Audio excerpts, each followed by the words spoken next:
Hola, ¿qué más? Les habla tu agrónomo virtual y bueno, espero que sus cultivos estén sanos, atractivos, rentables, sostenibles. Mejor dicho, que la estén rompiendo con esas cosechas y sobre todo estén generando muchísimo empleo.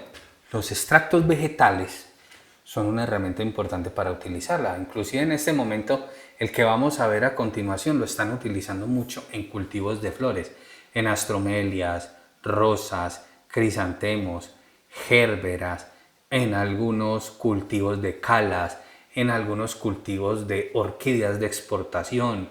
Lo están utilizando en mucha parte para dar oxigenación a la rotación. ¿Por qué? Porque es un extracto bastante bueno, bastante eficaz y posiblemente nos pueda ayudar un poquito más con el tema, más que todo de los trips. Es muy bueno para chupadores, pero el tema más que todo de trips. Para masticadores no tanto y enseguida lo vamos a ver por qué. Pero antes de explicarte todo esto, me gustaría que te suscribieras a mi canal y des en la campanita para que reciba la notificación cada vez que montemos un nuevo video, porque créeme, esto es información realmente valiosa, mis queridos agricultores, que nos va a ayudar a tener un cultivo en óptimas condiciones. Entonces, no siendo más, vamos a mirar entonces de qué extracto se trata. Y ese extracto es el famoso extracto de mostaza. Recordemos que la mostaza es una semilla pequeñita, una matica pequeñita de color amarilla que prácticamente se siembra en todo el planeta y tiene unas propiedades muy significativas y muy chéveres como insecticida. Resulta que aquí, por ejemplo, en Colombia, que somos los principales exportadores de flores, Antioquia es el principal exportador de crisantemo y Bogotá es el principal exportador de rosas, han implementado este tipo de controles para una plaga cuarentenaria que es muy peligrosa acá en Colombia, que es el Trips palmi. Y lo han implementado para oxigenar precisamente las moléculas. No han reemplazado moléculas, pero sí se ha utilizado para oxigenar la rotación con muy buenos resultados para ser un extracto vegetal. Entonces, ¿de qué se trata? Resulta que el extracto de mostaza es un concentrado, esas pepitas las procesan y se vuelve un concentrado ceroso y oleoso, ¿cierto?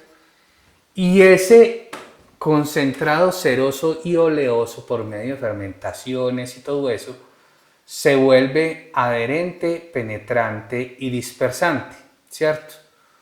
Una vez se vuelve un concentrado ceroso y oleoso, empieza a formar unas sustancias muy interesantes químicas que se llaman los isotiocianatos, que son unos compuestos que generan en ese TRIPS muchos síntomas. Por ejemplo, el efecto normal que tienen todos los extractos vegetales, que cuál es, que el insecto deja de alimentarse por una intoxicación. ¿En dónde? En el intestino medio.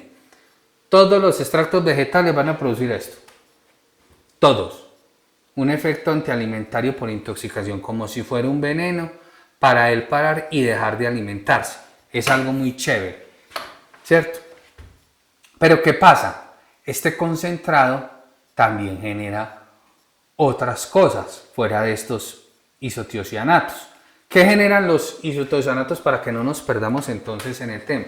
El efecto antialimentario por intoxicación. Una vez entra el extracto de mostaza, por ingestión o por los espiráculos, siempre tienden a llegar al intestino medio. Una vez llegan al intestino medio, provocan un envenenamiento y una irritabilidad. Y esa irritabilidad no va a permitir que en este caso los insectos se alimenten. Una vez está en el intestino medio, como claro, como penetra por los espiráculos del insecto, que es por donde respira normalmente, que son los huequitos que tienen a los lados, inhibe dos enzimas muy importantes, que es la esterasa y el glutatión. Entonces, una vez inhibe estas enzimas, va a afectar ¿qué? Directamente la respiración, ¿sí? Va a afectar la respiración y le va a dar dificultad al insecto tomar el CO2 y hacer sus actividades normales, ¿cierto? ¿Y qué va a pasar a largo plazo? A largo plazo, como es un producto que se vuelve adherente, penetrante y dispersante, tanto en la planta como en el insecto, ¿cierto? Me va a afectar el sistema nervioso central en el canal de sodio, en el receptor de la acetilcolinesterasa. Resulta que la acetilcolinesterasa me parte de la acetilcolina que viene de la neurona. Si no me la parte, el canal de sodio no se abre y empieza a pasar corriente, corriente, corriente. Entonces eso va a causar que el insecto colapse, y aquí les voy a explicar ahorita. ¿Cuál es el problema o el inconveniente del efecto por intoxicación, inhibidor de enzimas, que afecta la respiración y afecta la acetilcolinesterasa? Que es que se me demora de 8 a 10 días en las larvas, ¿cierto? Y el efecto antialimentario por intoxicación en las larvas se me va a demorar 5 días, pero no me las mata completamente.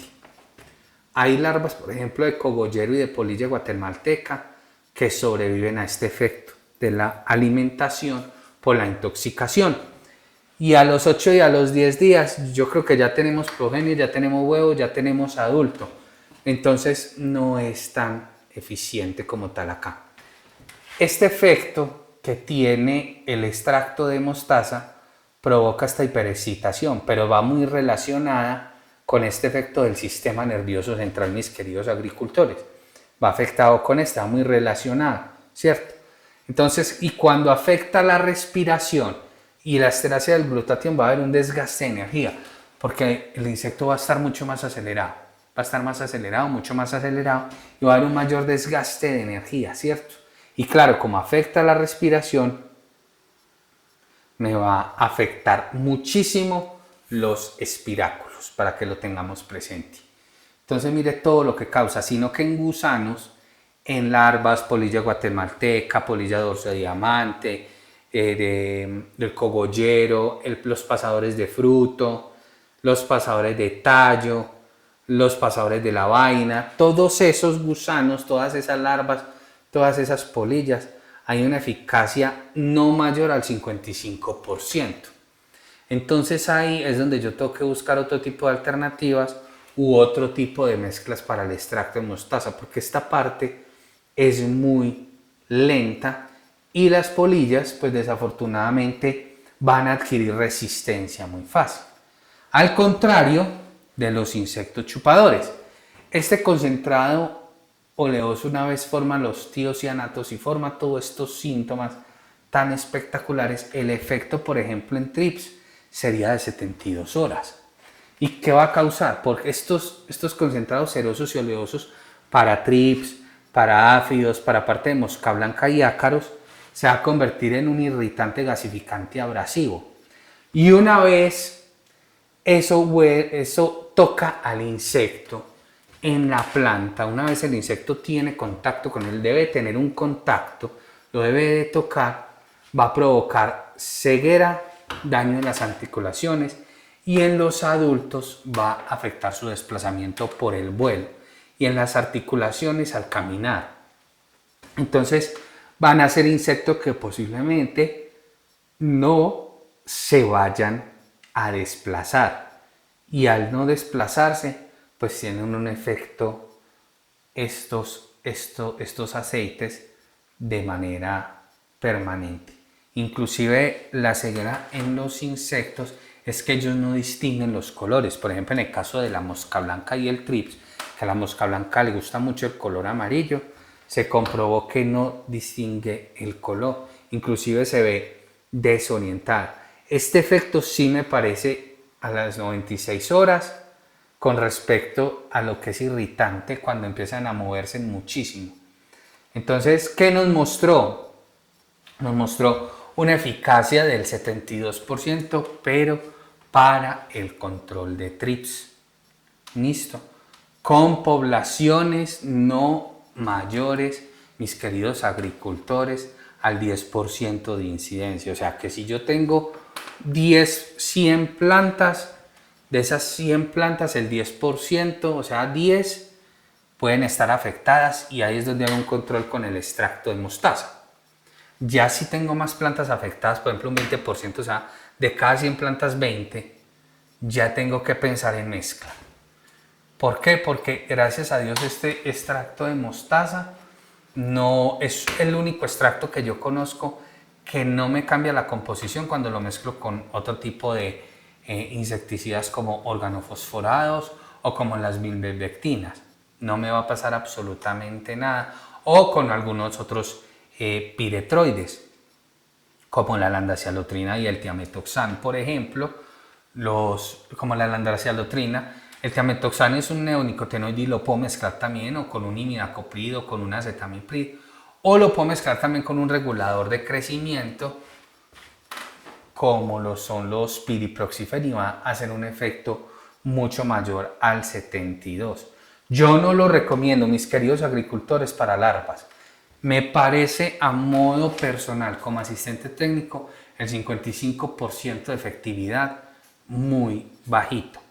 Inclusive para una población que esté por debajo del 10%, me parece muy poquito un control del 55%. Es uno de los poquitos extractos, mis queridos agricultores, que actúa de manera mucho más rápida que los otros, por el efecto que tiene de estos aceites, porque como es ceroso y oleoso, él de una se pega a la hoja.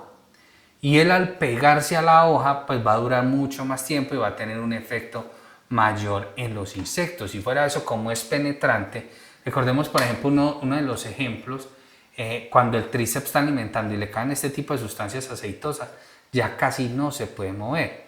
Y acordemos que es abrasivo. Entonces imaginen que le caiga algo en las articulaciones y empiece a necrosarle la cutícula o a quemársela. Entonces es algo que va a molestar mucho a este tipo de insectos. Entonces yo sí recomiendo este extracto para que lo metan en sus sistemas de rotación. Entonces yo espero les haya gustado este video, mis queridos agricultores. Recuerden dar manito arriba, compartir y dejar sus comentarios en la parte de abajo, porque créanme, esto es información realmente valiosa que nos va a ayudar a tener un cultivo más sano, más atractivo, más rentable y más sostenible.